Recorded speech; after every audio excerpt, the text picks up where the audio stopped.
لمن الشاهدين والشاكرين والحمد لله رب العالمين. ادب گاہیز زیر آسمان از عرش نازک کر. ادب گاہیز زیر آسمان از عرش نازک کر. نفس گم کردہ می آیت جنید و بایزیدی جا. نفس گم کردہ می آیت جنید و بایزیدی جا. منا علینا ربنا اذ بعث محمدا ایدہ بأیدیہ ایدنا بأحمد ارسلہ مبشرا ارسلہ ممجدا. صلوا علیہ دائما صلوا علیہ سرمدہ. ایک بار نبی اور نبی کی بارگاہ میں بآواز بلند درود پاکہ نظر آنے عقیدت میں فرمائے. محمد العالم الحمد والکرم علیہ وآلہ وسلم والسلام علیکم یا رسول اللہ صلی اللہ علیہ وسلم. دامن وقت چونکہ تنگ ہے، وقت کی نزاکت کو مد نظر رکھتے ہوئے اور کا مکمل پاس و لحاظ رکھتے ہوئے، کیونکہ 12:45 تک ہمیں یہ تقریب آج کی یہ محفل اس کا اختتام بھی کرنا ہے. میرے بعد ابھی انشاءاللہ آپ حضرات کو میرے والد بزرگوار حضور شیخ الاسلام اور مسلمین کو بھی سماعت کرنا ہے. لہٰذا میں نے عزیزان ملت، عزت مآب بزرگوں، میرے بھائیوں، عمر میں مجھ سے چھوٹے پیارے بچوں، میں نے جس آیت کریمہ کی تلاوت کا شرف حاصل کیا، جس آیت کریمہ کو سرنامہ بیان قرار دیا، جس آیت کریمہ کو حصول برکت کے طور پر اپنی اس گفتگو کے آغاز میں سجانے کی کوشش کی. وَمَا خَلَقْتُ الْجِنَّ وَالْإِنسَ إِلَّا لِيَعْبُدُونِ، یعنی میں نے جناتوں اور انسانوں کو صرف اور صرف عبادت کے لیے پیدا کیا. اللہ رب العزت پیدا ارشاد فرما رہا ہے.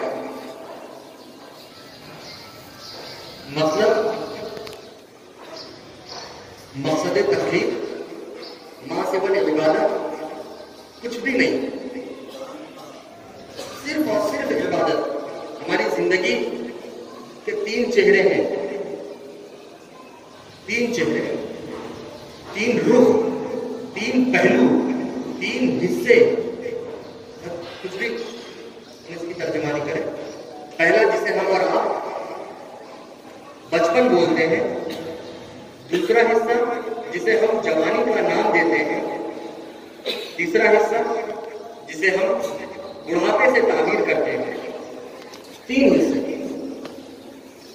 اب اس آیت کریمہ کی روشنی میں ہمیں اپنی زندگی کے ان تینوں حصوں میں، زندگی کے ان تینوں چہروں میں صرف اور صرف عبادت کرنی ہے. اس کے سوا دوسرا اور کوئی مقصد نہیں ہے ہماری پیدائش کا، ہمارے اس وجود کا. تو عزیزان ملت، اس آیت کریمہ کی روشنی میں آج بے شک قرآن کریم کی بڑی مشہور و معروف آیت کریمہ ہے یہ، اور اس سے پہلے آپ اس آیت کریمہ کی روشنی میں ہمارے اکابرین سے، ہمارے علماء و مشائخ سے بے شمار ان کے افکار و نظریات اس آیت کریمہ کی روشنی میں آپ سماعت فرما چکے ہوں گے. لہٰذا ہم کوئی وقت کی تنگی کو مد نظر رکھتے ہوئے کوئی لمبی چوڑی تقریر، لمبا چوڑا خطاب آپ حضرات کے مابین نہیں کریں گے. لیکن اس آیت کریمہ کی روشنی میں ایک درخواست جو ہم بندوں کی جانب سے خدا کی بارگاہ میں ہو رہی ہے، ایک سوال، وہ میں آپ کے سامنے رکھنا چاہتا ہوں. میری گزارش ہے کہ بڑے ادب و احترام کے ساتھ خدا کے اس گھر کا مکمل پاس و لحاظ رکھتے ہوئے آپ مختصر سے وقت میں ہماری ایک گفتگو سماعت کرنے کی کوشش کریں. تو ایک سوال جو ہم بندوں کی طرف سے، ایک التجا، ایک درخواست جو ہم بندوں کی طرف سے خدا کی بارگاہ میں ہو رہی ہے کہ اے خدا، ایک طرف تو تم نے ہمیں حکم دیا کہ اے بندے، میں نے تجھے صرف اور صرف عبادت کے لیے پیدا کرنا ہے، دوسری کوئی وجہ نہیں پیدائش کی. دوسری طرف اے ہمارے پروردگار، ہم بندوں کو بھوک دینے والا تو ہی ہے. اب تو ہی بتا مولا اگر ہم کھانا نہیں کھائیں گے تو ہم زندہ کیسے رہیں گے؟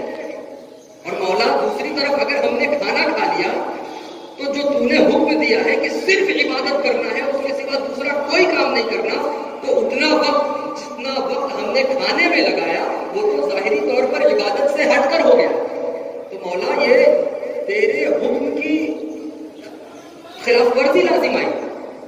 آپ سمجھ رہے ہو؟ اے خدا، ایک طرف تو تو ہمیں حکم دے رہا ہے کہ اے بندے میں نے تجھے صرف عبادت کے لیے پیدا فرمایا، دوسری طرف ہم بندوں کو، اپنے بندوں کو، اپنے محبوب کے امتیوں کو پیاس دینے والا تو ہے۔ اب تو ہی ہماری رہنمائی فرما ہے ہمارے پروردگار، اگر ہم پانی نہیں پیئیں گے تو ہمارے پیاس کی شدت کے ہماری جان بھی جا سکتی ہے، اور اے ہمارے مولا اگر ہم نے پانی پی لیا تو اتنا وقت عبادت سے ہٹ کر ہوا۔ اے ہمارے پروردگار، ایک طرف تو تو ہمیں حکم دے رہا ہے کہ میں نے تجھے صرف عبادت کے لیے پیدا فرمایا، اے ہمارے وحدہ لا شریک، دوسری طرف ہم تیرے بندوں میں اپنوں کی محبت تو نے پیدا فرمائی۔ اب تو ہی بتا، اگر ہم اپنوں سے محبت نہیں کریں گے تو ہماری زندگی کیسے آگے بڑھے گی؟ اے ہمارے مولا، ایک طرف تو ہمیں صرف اور صرف عبادت کے لیے عبادت کرنے کی تعلیم دے رہا ہے، عبادت کرنے کا حکم دے رہا ہے، اور ہماری پیدائش کی وجہ بھی تو صرف یہی بتا رہا ہے، دوسری طرف ہم تیرے بندوں میں تجارت کی اہمیت و ضرورت تو نے پیدا فرمائی، تو ہی ہماری رہنمائی فرمائے ہمارے وحدہ لا شریک۔ اے ہمارے پروردگار، تو ہی ہمیں راستہ دکھا۔ تو یہ سوال ہم بندوں کی طرف سے، یہ التجا سوال کی شکل میں خدا کی بارگاہ میں ہو رہی ہے۔ تو عزیزان ملت، جب ہم بندوں کی طرف سے یہ التجا خدا کی بارگاہ میں ہوتی ہے تو خدا کی مشیت یہ جواب دیتی ہے کہ اے بندے، بے شک میں نے تجھے بھوک دی، میں نے تجھے پیاس دی، نیند چین میں نے تجھے دی، کاروبار کی اہمیت میں نے تیرے اندر ڈالی، اپنوں کی محبت میں نے تیرے اندر پیدا فرمائی۔ اے میرے بندے، تجھے میرے ذریعے دی گئی بھوک اور پیاس یاد رہی؟ اے میرے بندے، تجھے میرے ذریعے دی گئی نیند چین یاد رہ گئی؟ تجھے میرے ذریعے دی گئی اپنوں کی محبت کو تو نے یاد رکھ لیا؟ میرے ذریعے دیے گئے کاروبار کی ضرورت کو جب تم نے یاد رکھ لیا تو تم نے میرے ذریعے دیے گئے محبوب نبی کو کیسے بھولا دیا؟ اے میرے بندے، اگر میں نے تجھے بھوک دی ہے تو وہ اس بھوک کو کیسے عبادت بنانا، اس کے لیے میں نے تجھے اپنا محبوب نبی بھی دیا ہے۔ اگر میں نے تجھے پیاس دی ہے تو بے شک اس پیاس کو عبادت بنانے کے لیے میں نے تجھے پورے کا پورا اپنا محبوب اٹھا کر دے دیا۔ اے بندے، اگر میں نے تیرے اندر تجارت کی اہمیت پیدا کی ہے تو اس تجارت کو عبادت کس طرح بنانا، اس لیے میں نے تجھے اپنا محبوب دے دیا۔ لہذا اے میرے بندے، تو میرے محبوب نبی کے کھانے پینے کو دیکھ اور اس طرح کھانا پینا کھا تو تیرا کھانا کھانا وہ کھانا کھانا نہیں، عبادت ہو جائے۔ اے بندے، شیخ الاسلام، انتخاب شیخ الاسلام، شہزاد شیخ الاسلام، جانشین شیخ الاسلام۔ ارے تو پانی پینے کی بات کرتا ہے؟ ارے میرے محبوب کے پانی پینے کے طریقے کو دیکھ، محبوب نے کس طرح پانی پیا، اس طرح پانی پی تو تیرا پانی پینا وہ عبادت کہلائے گا۔ ارے تو بازار میں جا کر تجارت کرنے کی بات کرتا ہے؟ میرے بندے، تو میرے محبوب کے تجارت کرنے کو دیکھ اور اس طرح تجارت کر تو تیری تجارت نہیں، عبادت ہو جائے۔ تو اپنوں سے محبت کی بات کرتا ہے۔ تو عزیزان ملت، ہمیں از ابتدا تا انتہا مکمل آپ کے جوش و جذبات کا خیال رکھتے ہوئے میں عنقریب اپنے اس بیان کو ختم کروں گا۔ جیسا کہ میں نے آپ سے عرض کیا تھا، میں کوئی تفصیلی بیان کا مزاج لے کر آج آپ کے مابین حاضر نہیں ہوا، بلکہ چونکہ آپ حضرات کو انشاءاللہ حضور شیخ الاسلام کی زبان پاک ترجمان سے نکلنے والے ایک ایک الفاظ کو، ایک ایک لفظ کو اپنے دل کی تختی پر نقش کرنا ہے انشاءاللہ۔ تو عزیزان ملت، از ابتدا تا انتہا، من المہد الی اللحد، یعنی ماں کی گود سے قبر کے درمیان کی ہماری یہ جو زندگی ہے، اس میں ہم جو بھی کام کریں، قدم قدم اگر بڑھائیں تو اپنے نبی کے طریقے کو دیکھ کر نبی نے کس طرح کیا کھانا کھانا. آج آپ دیکھیں, آج برا مت مانیے گا, الحق کو مر سچ کڑوا ہوتا ہے. پانی پینے کا آج ہم نے جدت پسندی کو اس طرح اپنے اندر داخل کر لیا ہے کہ آج ہم یہ ہو رہا ہے. آپ میرے کہنے پر مت جائیے گا, لیکن آپ اپنے دل سے سوال کریے گا. آج ہم کھڑے ہو کر پانی پیتے ہیں, الٹے ہاتھ سے پانی پیتے ہیں, ایک گھونٹ میں پانی پیتے ہیں. کیا ہمارے نبی نے ہمیں یہی تعلیم دی ہے؟ یہ کوئی ایسا نہیں ہے کہ ہم نے کھڑے ہو کر پانی پیا تو حرام کر دیا. نہیں, حرام نہیں ہے, لیکن نبی کی تعلیم کی خلاف ورزی لازم آ رہی ہے. نبی کی تعلیم کی یہ نہیں ہے ہمارے نبی کی تعلیم. آج ہم نے کھانا کھانے کی بات کریں, بوفے سسٹم, ہم بڑے سر اٹھا کر لائن لگاتے ہیں اور مرغن غذاؤں کو اپنے پلیٹ میں رکھتے ہیں اور کھڑے ہو کر کھاتے ہیں. کیا یہ ہمارے نبی نے ہمیں سکھایا ہے؟ پریشانیوں کو برداشت کر کے, آپ کو معلوم ہے علماء و مشائخ موجود ہیں, یہ حضرات میری رہنمائی بھی فرما رہے ہیں اور میری پشت پناہی بھی کر رہے ہیں.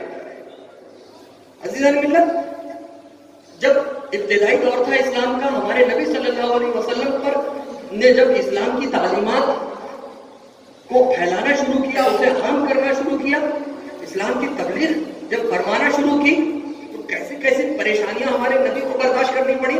یہاں سے نکل پتھر لگتا اور سر کا خون بہتے بہتے پیروں میں جاتا اور نبی صلی اللہ علیہ وسلم کے پیر اور نالین مبارک چپک جاتی, اسے کھینچ کر نکالنا پڑتا. یہ سب نبی نے کس کے لیے کیا؟ کیا اپنے لیے کیا؟ نہیں, ہم جیسے اپنے امتیوں کے لیے کیا, خدا کے بندوں کے لیے کیا. ہمارے نبی صلی اللہ علیہ وسلم نے پریشانیوں کو برداشت کر کے آج جو اسلام ہمارے اور آپ کے درمیان پیش فرمایا ہمارے نبی نے, وہ کس کے لیے, کیوں پریشانیاں اٹھائیں, کیوں دقتوں کا سامنا کیا, ہمیں اس پر غور کرنے کی ضرورت ہے. ہمارے نبی نے ہمیں کھانا کھانے کا جو طریقہ بتایا, نبی نے پانی پینے کا, اٹھنے بیٹھنے سونے جاگنے کا جو طریقہ بتایا, نبی نے ہنسنے اور رونے کا جو طریقہ بتایا, نبی نے اپنوں کے درمیان محبت و مودت کو برقرار رکھنے کا اور پھیلانے کا, اس کی نشر و اشاعت کا جو راستہ دکھایا, نبی نے اپنے چھوٹوں پر شفقت اور بڑوں کی عزت جس طرح کر کے دکھائی, ہمارے نبی نے اپنے گھر آئے ہوئے مہمان کی مہمان نوازی کا جو ایک انوکھا انداز ہمارے درمیان رکھا, ہمیں اسے اپنانے کی ضرورت ہے. آج کے اس پر فتن ماحول میں, پر آشوب دور میں عزیزان ملت,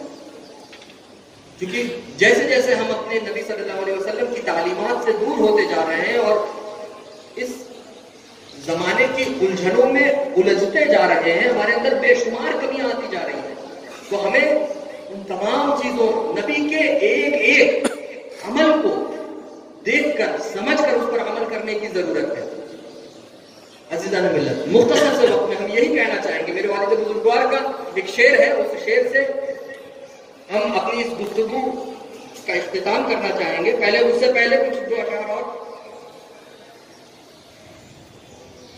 محمد کی محبت دین حق کی شرط اول ہے.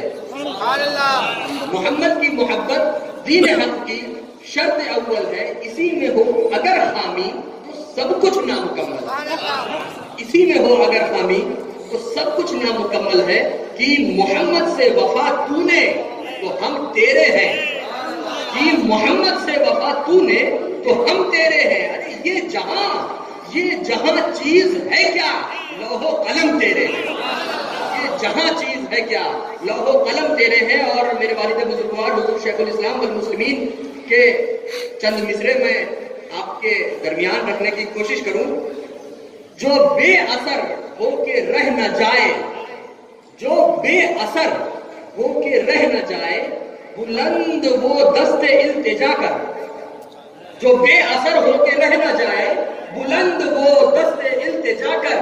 دعا سے کب روکتا ہوں تجھ کو, مگر سمجھ بوجھ کر دعا کر.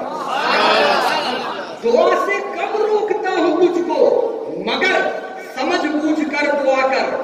بالخصوص اس پر توجہ چاہوں گا آپ حضرات کی, علماء و مشائخ کی, ہمارے زیادہ صاحب قبلہ کی.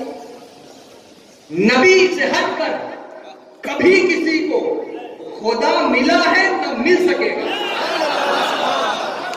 نبی سے ہٹ کر کبھی کسی کو خدا ملا ہے نہ مل سکے گا. خدا کے بندے نبی کا ہو کر خدا خدا کر، خدا کے بندے نبی کا ہو کر خدا خدا کر، خدا خدا کر. مولا تعالیٰ کی بارگاہ میں یہ دعا ہے کہ مولا اپنے پیارے حبیب کے صدقہ طفیل ہمیں اپنے پیارے نبی صلی اللہ علیہ وسلم کی دی ہوئی تعلیمات پر عمل کرنے کی توفیق عطا فرمائے. نبی نے ہمیں ہر چیز کا جو طریقہ کر کے دکھایا ہمیں ان پر عمل کرنے کی توفیق عطا فرمائے. وآخر دعوانا ان الحمد للہ رب العالمین. السلام علیکم ورحمۃ اللہ وبرکاتہ.